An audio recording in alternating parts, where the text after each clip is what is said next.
नमस्कार। मैं दीपक कुमार मेरे online YouTube channel study with Deepak में आपका स्वागत करता हूं। आज के हमारे इस वीडियो में हमारी जो +1 की जो हिस्ट्री की बुक है उसका लेसन नंबर जो 1 है समय की शुरुआत से, उसका ये लेक्चर नंबर 6 है। जैसा कि हमने लास्ट लेक्चर के अंदर डिस्कशन है वो किया था कि जिस तरीके से जो मानव का जो क्रमिक विकास की कहानी से लेकर हमने कुछ मॉडल हमारे जो दिए गए थे उसके बारे में हमने डिस्कशन है वो किया था, जिसके अंदर हमने पूर्ण रूप से 2 मॉडल हमने डिस्कशन है वो किए थे। पहला था प्रतिस्थापन मॉडल और दूसरा था क्षेत्रीय निरंतरता का मॉडल। तो जिस तरीके से क्षेत्रीय निरंतरता मॉडल के तहत ये था कि जो मनुष्य की उत्पत्ति हुई है वो एक ही स्थान पर हुई है और उसके बाद जो मनुष्य थे वो अलग अलग स्थान पर जो उनका जो अलग अलग स्थानों के ऊपर उनका जो विस्थापन है वो हो गया। और प्रतिस्थापन मॉडल के अंदर हमने ये देखा था कि जो मानव का जो जन्म हुआ था इतिहास के बारे में, तो वो अलग अलग स्थानों के ऊपर माना गया था। तो इन दोनों के बारे में, विद्वानों के बारे में आपस की जो डिस्कशन थी उनके बारे में जो मतभेद था वो देखा गया था हमारे बीच में। अब आ जाता है कि आदि मानव जो होता था वो उनके जो भोजन करने का जो तरीका होता था वो किस तरीके से अपना भोजन करते थे, तो किस आधार पे उनके जो साक्ष्य वो जुटाए गए हैं। तो भोजन के प्रमाण जो कहाँ कहाँ पाए गए थे सबसे पहले, और उन्हीं के बारे में जो डिस्कशन है वो इस वीडियो के अंदर, हमारा जो आज का जो वीडियो है उसके अंदर हम डिस्कशन है वो करेंगे इसके बारे में। तो चलिए आज का वीडियो शुरू करते हैं। जब तक हम आदि मानव के अस्थि पंजर के अवशेषों से संबंधित साक्ष्य पर विचार करते हैं तो यह देख रहे हैं कि महाद्वीपों के आर पार लोगों के आवागमन के इतिहास को पुनर्निर्मित करने के लिए इन अवशेषों का उपयोग किस प्रकार से किया गया है। तो भिन्न प्रकार के इनके जो मानव इतिहास के जितने भी प्राचीन अवशेषों के माध्यम से जो इतिहासकार है अलग अलग द्वीपों के अंदर इनकी खोजबीन करने के बाद उसी के आधार पे उन्होंने एनालाइज करने के बाद इस बात का डिस्कशन है वो किया है कि जिस प्रकार से जो आदि मानव थे वो आवागमन करने के लिए एक दूसरे का प्रयोग है वो एक स्थान पर, जो हम कह सकते हैं कि बिल्कुल एक ही स्थान पर उनके जो अवशेष है वो नहीं पाए गए, तो अलग अलग स्थानों पर उनके जो अवशेष पाने की वजह से हम ये मान सकते हैं कि जो आवागमन के साधन थे वो सबसे पहले पाए जाते थे, चाहे वो रोजगार की तलाश में हो, चाहे अन्य सभ्य सिविल सोसाइटी की वजह से रहे हों। तो इतिहासकारों ने इसके बारे में अलग अलग तथ्य वो प्रस्तुत है वो किए हैं। लेकिन इन सब के अलावा मानव जीवन के रोजमर्रा के साधारण पहलुओं पर विचार करना भी उतना ही आवश्यक है। तो आइए देखें इसका अध्ययन किस प्रकार से किया जा सकता है, कि यानी कि जो उनके रोजमर्रा के कार्य होते थे उसके तहत हम उनका डिस्कशन है वो इस पॉइंट के माध्यम से हम डिस्कशन है वो करेंगे। तो रूटीन के अंदर जो कार्य प्रणाली जो अपनाई जाती थी उसकी जो क्रिया विधि थी वो किस तरीके से अपना जो कार्य वो करते थे, तो मेनली फोकस है इस पॉइंट के अंदर उनका जो उनके द्वारा किए जाने वाला जो भोजन प्राप्ति के लिए जो साधन है उसके बारे में डिस्कशन है वो किया गया। तो आदि मानव कई तरीकों से अपना भोजन जुटाते थे, जैसे संग्रहण। आपको मैं थोड़ा बता दूं पहले, संग्रहण का मतलब होता है कि किसी चीज़ को संग्रह करना, इकट्ठा करना। शिकार आप हंटिंग समझते ही हो। अपमार्जन का होता है सफाई वगैरह कुछ कार्य करना। मछली पकड़ना, फिशिंग का कार्य करना। तो आदि मानव की ये कई जो कार्य प्रणाली है वो इसके अंदर डिस्कशन है वो की गई है, जिसके तहत जो भोजन जुटाने का कार्य है वो किया जाता था, जिसके अंदर या तो वो संग्रह कर लेते थे किसी ना किसी चीज़ का, चाहे वो शिकार के थ्रू, अन्य पदार्थों के माध्यम से, चाहे वो शिकार और संग्रह के द्वारा, चाहे भोजन के द्वारा कोई फल फ्रूट हो सकते हैं, तो वो किसी भी तरह की कुछ चीज़ें वनस्पति के माध्यम से वो हो सकती है। हंटिंग के द्वारा हो, सफाई के द्वारा हो, कुछ ना कुछ अवशेषों के माध्यम से वो इसका जो प्रयोग है वो करते थे, और मछली पकड़ने का। तो ये सारी क्रियाओं के तहत है वो भोजन जुटाने के लिए उनके जो प्रमुख रूप से कार्य है वो माने जा सकते थे। संग्रहण की क्रिया में पेड़ पौधों से मिलने वाले खाद्य पदार्थों जैसे बीज, गुठलियाँ, बेल, फल, कंदमूल इकट्ठा करना शामिल है उसके अंदर माना जाता था। तो संग्रहण की शिकारों की जो उनकी भोजन क्रिया की जो जुटाने की जो प्रक्रिया थी, उसके अंदर हो सकता है कोई बीज है, उनकी गुठलियाँ हैं, बेर है, फल फूल है, कंदमूल है, यानी कि वनस्पति से संबंधित जितने भी जो पदार्थ वगैरह उनके जो नेचुरल पदार्थ है वो पाए जाते थे। तो उसके तहत वो अब इसका जो जीवन यापन के लिए अपना जो संग्रहण है वो कर लेते थे। संग्रहण के बारे में तो केवल अनुमान ही लगाया जा सकता है, क्योंकि इस संबंध में प्रत्यक्ष साक्ष्य कम मिलता है। तो इतिहासकारों के बारे में जो संग्रहण करने की जो विधि थी, उसके बारे में जो प्रत्यक्ष उस पर डायरेक्ट रूप से कोई भी जो प्रमाण है वो इतिहासकारों को नहीं मिले हैं। तो इसके बारे में इतिहासकार वो सिर्फ और सिर्फ जो अंदाजा है वही लगा सकते हैं। हमें हड्डियों के जीवाश्य तो बहुत मिल जाते हैं, पर पौधों के जीवाश्य तो दुर्बल ही होते हैं। यानी कि हड्डियों के बारे में जितने भी जीवाश्य हैं या जीव के बारे में जो पुराने अवशेष हैं वो मिल जाते हैं, लेकिन पौधों के जीवाश्य के बारे में जो पदार्थ हैं वो इतिहासकारों को कम ही इसके बारे में जो उल्लेख है वो मिलता है। पौधों से भोजन जुटाने के बारे में सूचना प्राप्त करने का एक तरीका दुर्घटना या संयोगवश जले हुए पौधों से प्राप्त अवशेषों का अध्ययन है।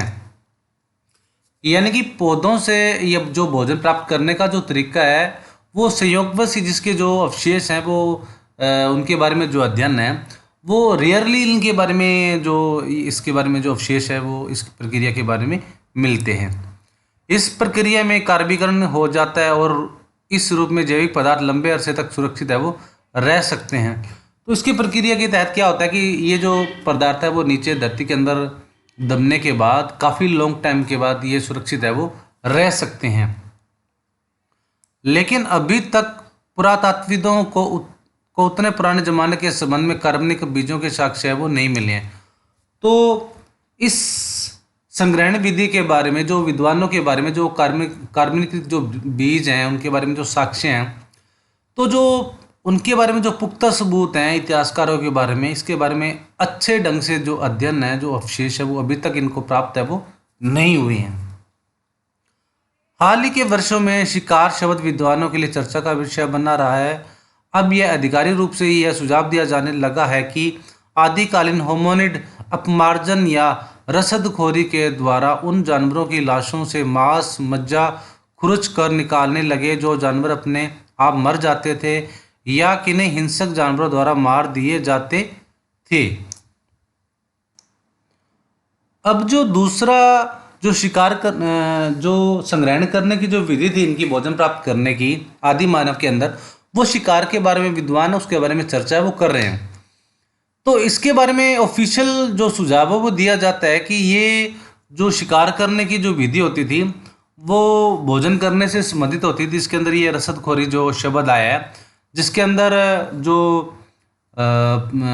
आदि मानव होते थे वो भोजन की तलाश में इधर उधर भटकते रहते थे। तो शुरुआती दौर में उनके पास जो हथियार वगैरह तो कुछ थे नहीं, कुछ ऐसे नुकीले या किन्हीं और साक्ष्य से बनाए हुए जो हथियार उनके पास थे नहीं। तो वो क्या करते थे, या तो कुछ जानवर जो मर जाते थे, कुछ बच्चे या जो बुजुर्ग जो बूढ़े हैं जो, और या फिर किन्हीं एक जानवर के द्वारा किसी अन्य जो हिंसक जानवर के द्वारा मार दिया जाता था, तो उनके द्वारा इनका अध्ययन है वो किया जाता था और इसी के तहत अपना जो भोजन है वो निर्वहन का जो कार्य है वो अपनाते थे। यह उतना ही संभव है कि पूर्व होमिनिड छोटे स्तनपायी जानवरों जैसे चूहे, चुचुंदर जैसे कृंतकों, पक्षियों और सरीसृपों और यहाँ तक कीड़े मकोड़ों का जो खाते थे।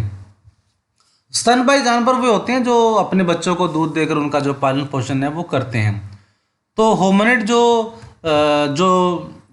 सभ्यता थी या जो इसके बारे में अन्य जो हम कह सकते हैं कि जो मानव जाति के बारे में जो बताया गया है, तो जिसके अंदर छछूंदर जो चूहे वगैरह जो पक्षियों और अन्य जो जीव जंतु वगैरह होते थे, तो वो कीड़े मकोड़ों को खा कर या उनका जो शिकार करके या जो एक पक्षी के द्वारा, एक पशु के द्वारा दूसरे हिंसक जो बड़े पशु पक्षी के द्वारा मारने के बाद जो अवशेष बच जाते थे, तो उनको शिकार करने के द्वारा वो अपना जो भोजन है वो प्राप्त वो कर लेते थे।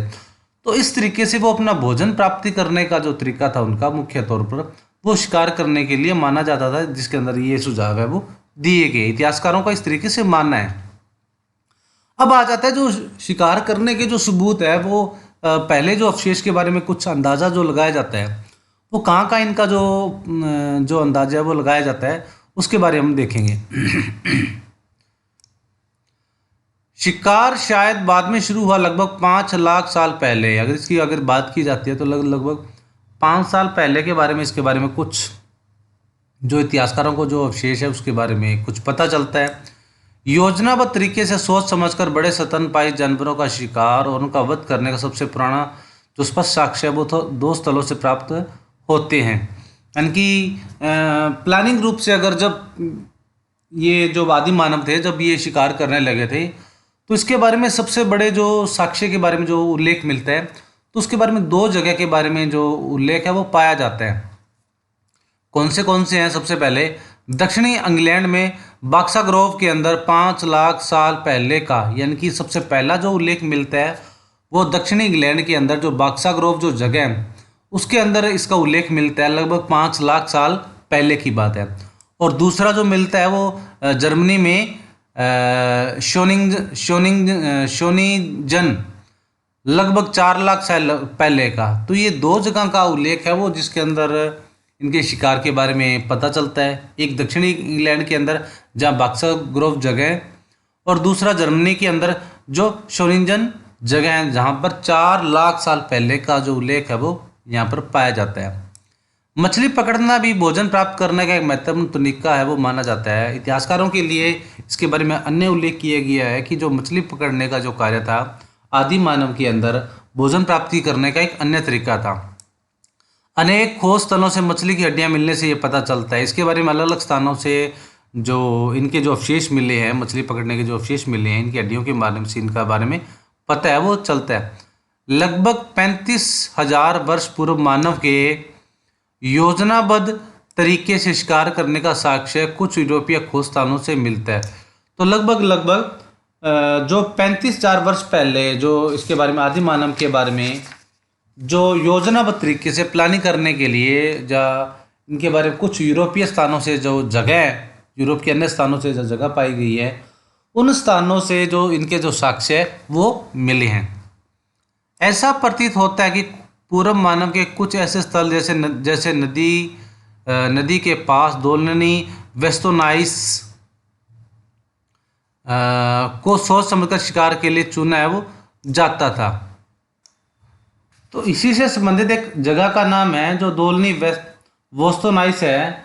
वहाँ इसके बारे में पाया जाता है कि जैसा कि आप यहाँ मैप के अंदर देख सकते हो, ये वाली जो जगह चेकनाथ जगह जर्मनी के आसपास है, इसको प्लानिंग रूप से हम कह सकते हैं कि इसके बारे में जो अवशेष जो शिकार करने का जो अवशेष था पुराने ज़माने के अंदर वो पूर्ण रूप से इसके बारे में पाया है वो जाता था।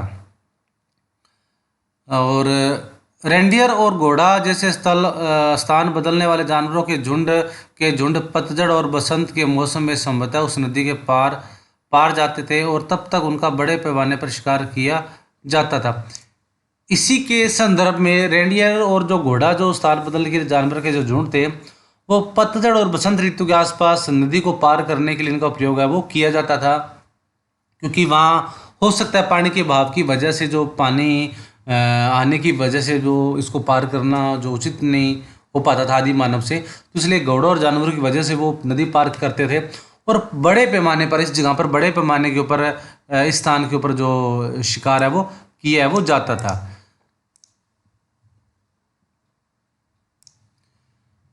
इन स्थानों का चुनाव इस बात का द्योतक है कि लोग जानवरों की आवाजाही के बारे में और उन्हें जल्दी से जल्दी बड़ी संख्या मारने के तरीकों के बारे में जानते थे। इसी के बारे में एक अन्य जो चुनौतीपूर्ण कार्य लोगों के बारे में मिलती है कि आदि मानव के बारे में कि आवाजाही के साथ साथ ये बड़ी अन्य जगह पर जो जल्दी से जल्दी इनको मारने के लिए इनका प्रयोग है वो करते थे। इनका प्रयोग है वो शायद हो सकता है कि शिकार करने के लिए इनका प्रयोग है वो अच्छी तरह से किया जाता हो। क्या खाद्य पदार्थ इकट्ठा करने, मरे हुए जानवरों से मांस निकालने, शिकार करने और मछली पकड़ने में स्त्री पुरुषों की भूमिकाएं भिन्न भिन्न होती थी।